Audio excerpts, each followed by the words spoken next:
Hello guys, welcome back to this channel. In today's video, I'm going to show you the crocodile ability in Grow Garden Safari update. Okay, finally this crocodile pad has been unlocked and you can buy this pad from the Safari shop, and if I'm not mistaken it cost 800 million shekels. Okay, you can buy the crocodile here, and I'm going to show you the ability of this crocodile.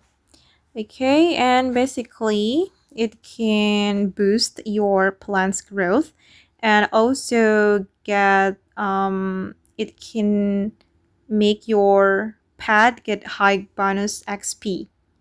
Okay, so it has two abilities and I'm going to place it on my garden, and I'm going to view the pet ability, and it's a mythical pet, guys.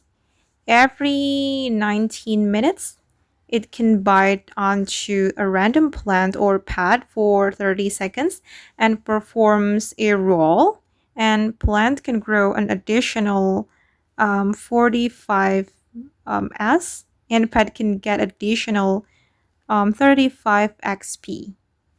And yeah, it's good and it's worth to keep on your garden. Okay guys, and that's all about the crocodile ability and Grow a Garden Safari update.